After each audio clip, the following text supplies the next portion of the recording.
এর আগের ক্লাসে যে দুটো পিরিয়ড নেওয়া হয়েছিল তাতে আমরা দুটো ভেক্টরের যোগফল কিভাবে করতে হয় সে সম্পর্কে আলোচনা করেছি। দুটো ভেক্টরের বিয়োগফল কিভাবে করতে হয় সে সম্পর্কে আলোচনা করেছি। এবারে আমাদের নেক্সট যে ক্লাস, দুইয়ের অধিক ভেক্টরের যোগফল কিভাবে নির্ণয় করতে হয় সেটা আজকে আমাদের সামনে তুলে ধরব।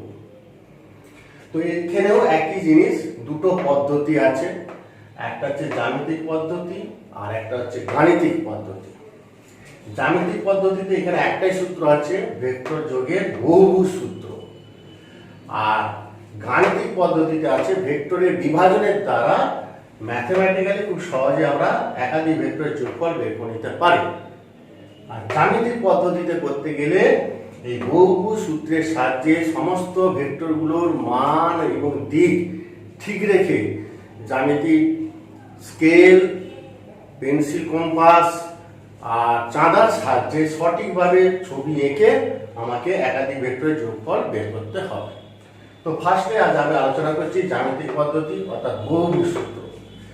তার জন্য আমি এখানে দেখো তোমাদের চারটে ভেক্টর রাশি নিয়েছি। একটা এ ভেক্টর এইদিকে কাজ করছে, বি ভেক্টর এইদিকে, সি ভেক্টর এইদিকে, ডি ভেক্টর এইদিকে। ধরে নাও এখানে একটা বস্তু আছে, এই বস্তুর উপর চারটে বল কাজ করছে, এ বি সি ডি, চারটে বল। তাহলে চারটে বলের যোগফল আমরা বের করব। কিভাবে বের করব? তার মানে আমাকে A vector plus B vector plus C vector plus D vector এই বহুভুজ সূত্রের সাহায্যে বের করব। কিভাবে বের করব তার জন্য আমাকে ওই আগের যে ক্লাসে দেখিয়েছিলাম ত্রিভুজ সূত্রের সাহায্যে দুটো ভেক্টরের যোগফল, ঠিক একই প্রসেসে এই চারটে ভেক্টরকে আমাকে পর পর আঁকতে হবে, মান এবং দিক ঠিক রেখে। প্রথমে তো আমি এই ভেক্টরটা আঁকলাম, এইখানেই ধর আমি এই ভেক্টর আঁকলাম, মান আর দিক যা আছে তাই রেখে যতটা মান ততটাই রাখলাম, পূর্ব দিকে আনলাম। এই ভেক্টর যেখানে শেষ হলো নাম দিলাম ধরো ও আর বড় হাতের বি। যেখানে শেষ হবে সেখান থেকে বি ভেক্টরটা আনলাম। তাহলে এই ভেক্টর আঁকা হলো, এবার বি ভেক্টর আঁকবো। দেখো মান আর দিক ঠিক রেখে আমাকে বি ভেক্টর আঁকতে হবে। বি ভেক্টর যেখানে শেষ হলো নাম দিলাম ধরো বড় হাতের বি বিন্দু। সেখান থেকে আবার বাকি রইল দুটো ভেক্টর, আমি সি ভেক্টরটাকে আনলাম, ধরো সি ভেক্টর এই দিকে আছে, সি ভেক্টর। সি ভেক্টর যেখানে শেষ হলো নাম দিলাম সি বিন্দু, সেখান থেকে ডি ভেক্টরটা আনলাম, এটা হচ্ছে ডি ভেক্টর। আর তো নেই চারটে ভেক্টর, যদি আরো থাকতো এবার পরপর রেখে যেতে হবে। এরপরে আমার কি করতে হবে, এটা বহুভুজ সূত্র মানে এটা বহুভুজ তৈরি হবে, কিন্তু এটা তো বহুভুজ হলো না, এটা মুক্ত অবস্থায় রয়েছে। তাহলে আমাকে কি করতে হবে, এটা ও বিন্দু, প্রথম বিন্দু আর শেষ বিন্দু যদি যোগ করে দিই দেখো একটা বহুভুজ তৈরি হয়ে গেল।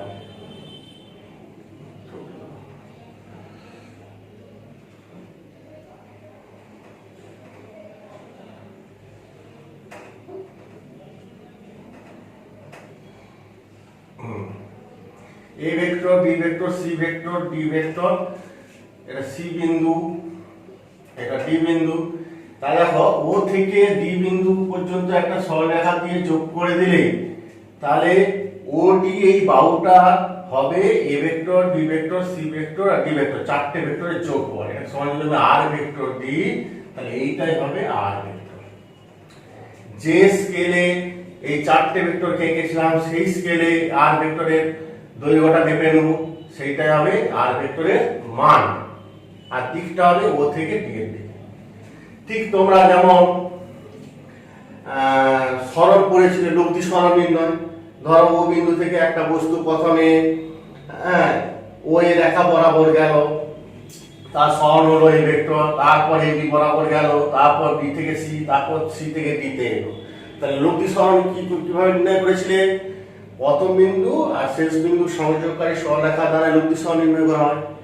এখানেও ঠিক সেম, চারটে ভেক্টরের যোগফল এই আর ভেক্টরের সঙ্গে সমান হবে। তাহলে বহুভুজ সূত্রটা কি না, কতগুলো ভেক্টরকে একটা বহুভুজের ক্রমানুসারে বাহুগুলো দ্বারা মানে এবং দিকে প্রকাশ করলে একই ক্রমে দেখো ও এ, এই যে তীর চিহ্নগুলো লক্ষ্য করা যাবে, ও A B, B C, C D একই ক্রমে আছে।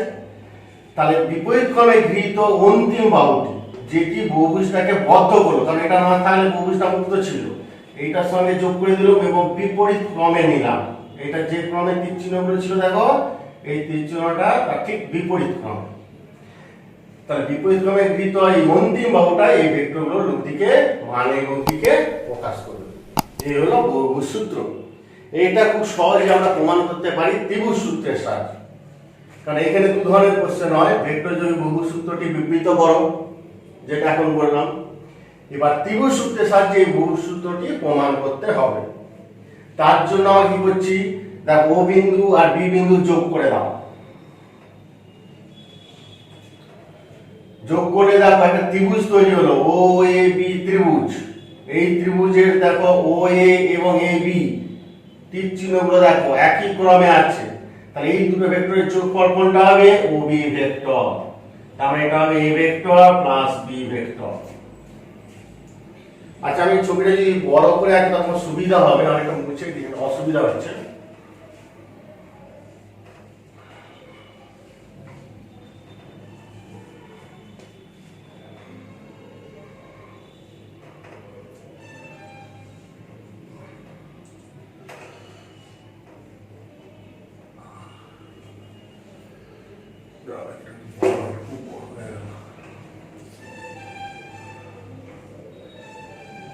এই ভেক্টর, এটা পি ভেক্টর, এটা সি ভেক্টর ছিল, এটা ডি ভেক্টর ছিল, এটা হচ্ছে লব্ধি ভেক্টর এ বি।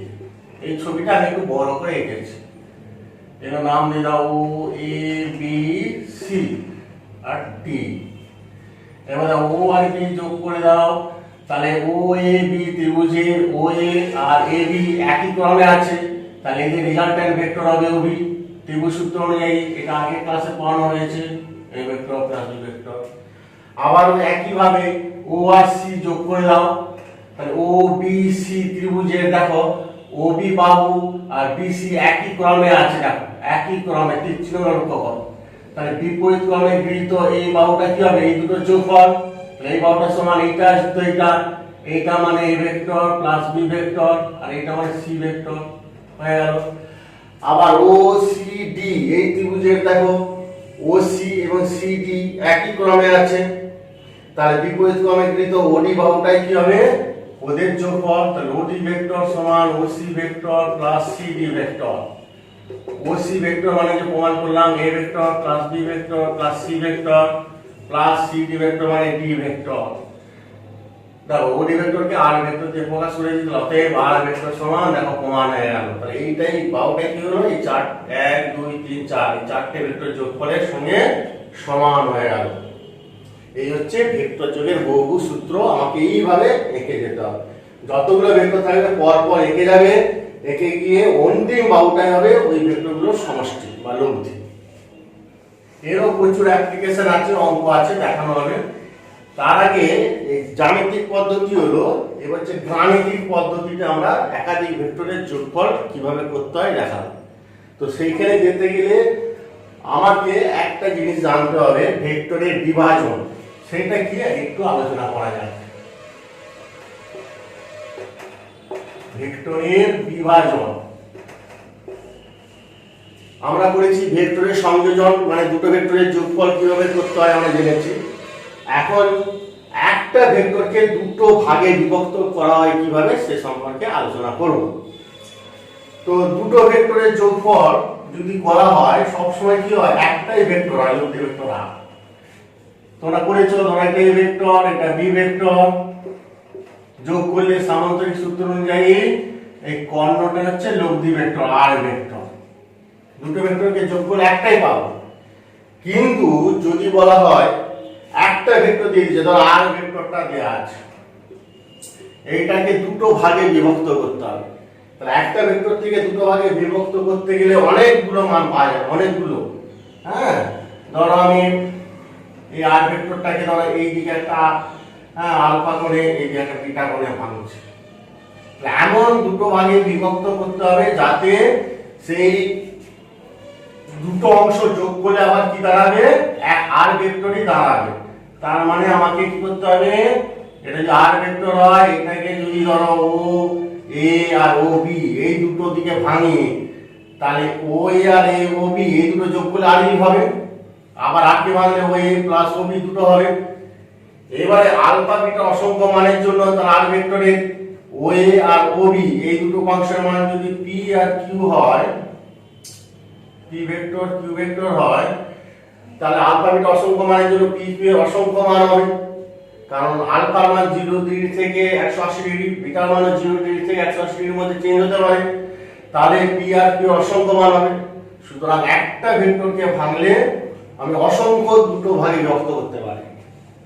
যেমন উদাহরণ হিসেবে বলছি, ধরো 10 নিউটন বলকে ভাঙো, তার তোমাদের মধ্যে অনেকে বিভিন্ন জনের বিভিন্ন রকম বলে। 10 নিউটন মানে কেউ বললো 9 নিউটন প্লাস 1 নিউটন, কিন্তু 9 1 কে যোগ করে 10ই হচ্ছে। কেউ বললো 8 নিউটন যুক্ত 2 নিউটন, 8 আর যুক্ত 2 যোগ করে 10। কেউ বললো 6 নিউটন যুক্ত 4 নিউটন, কেউ বললো 3 নিউটন যুক্ত 7 নিউটন। তো অসংখ্য ভাগে যেমন ভাঙা যায়, কিন্তু যদি বলা হয় 2 নিউটন আর 3 নিউটন যোগ করো, তাহলে সবাই বলবে 10 নিউটন, এই সরি 2 আর 3 যোগ করলে সবাই বলবে 5 নিউটন। তা দুটো ভেক্টরকে যোগ করলে একটাই মান পাওয়া যাচ্ছে, কিন্তু একটা ভেক্টরকে দুটো অসংখ্য ভাগে আমরা বিভক্ত করতে পারি। এমন দুটো ভাগে বিভক্ত করতে হবে যাতে ওই দুটো ভেক্টর যোগ করলে আবার ওই লব্ধি মানটাই পাওয়া যায়। তার মানে আমরা এখানে পি আর কিউ এই দুটো ভাগে যে বিভক্ত করছি, এই লব্ধি আর এদের মধ্যবর্তী কোণ আলফা বিটা এদের আকারে পি কিউ কে আমরা প্রকাশ করব। তো তাই হোক, এই ধরো আর ভেক্টর, এটাকে ভাঙবো, একটা এইদিকে ও এ আর ও বি, ও এ বরাবর মান হলো পি, ও বি বরাবর কিউ, এটা আলফা কোণ এটা বিটা কোণ। তাহলে আমরা ত্রিভুজ ও এ সি হতে পাই। এখানে একটা উপপাদ্য আছে ত্রিকোণমিতিতে, তোমরা জানবে ত্রিকোণমিতি করলে ও এ সি ত্রিভুজের যে কোনো একটা বাহু ডিভাইডেড বাই ওই বাহুর ঠিক বিপরীত কোণ। এইটা বিটা হলে এটাও বিটা, বুঝতেই পারছো, কারণ এটা হচ্ছে সামান্তরিক, দুটো বাহু সমান্তরাল, এটা ভেদক, তাহলে এই দুটো একান্তর কোণ।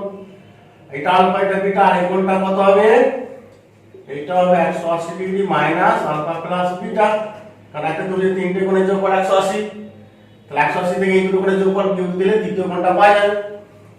এবারে আমরা এই ত্রিভুজের তিনটে বাহুগুলোর অনুপাত এইভাবে লেখা হয়, ও এ বাহু ডিভাইডেড বাই এই বাহু ঠিক বিপরীত কোণের সাইন সমান এসি বাহু ডিভাইডেড বাই তার বিপরীত কোণের সাইন সমান ওসি বাহু ডিভাইডেড বাই তার বিপরীত কোণের সাইন। এটা হচ্ছে sine of 180 degree minus alpha plus beta. ঠিক আছে, যে কোনো একটা বাহু ওই বাহু নিয়েছি, তার বিপরীত কোণ বিটা, তার সাইন সাইন বিটা। এসি বাহু নিয়েছি, তার বিপরীত কোণ আলফা, তার সাইন সাইন আলফা। ওসি বাহু নিয়েছি, তার বিপরীত কোণ কত 180 degree minus alpha plus beta, তার সাইন লিখেছি। এরপর এটা সিম্পলিফাই করলে দাঁড়াবে ও এ মানে পি ধরেছি, পি বাই সাইন বিটা সমান এসি মানে এটা কিউ মানে সামান্তরিকের বিপরীত বাহু সমান ও সমান্তরাল, এটা কিউ হলে এটাও Q, Q by sine alpha. আর ওসি মানে আর ধরেছি, আরটাকেই ভাঙবো দুটো ভাগে, পি আর কিউ এর আকারে। সাইন 180 মাইনাস থিটা মানে সাইন থিটাই হয়, sine of alpha plus beta. তো অতএব এইটা সমান এটা করলে পি সমান R into sine beta by sine of alpha plus beta, আর কিউ সমান এটা সমান এটা করলে কিউ সমান R into sine alpha by sine of alpha plus beta. দেখো দুটো ফর্মুলা পেলাম, এই দুটো ফর্মুলা মনে রাখতে হবে। ঠিক আছে, এই দুটো মনে রাখবে, এই দুটো সাহায্যে যে কোনো অঙ্ক আমরা এই ফর্মুলা ডাইরেক্ট অ্যাপ্লাই করে দিতে পারি।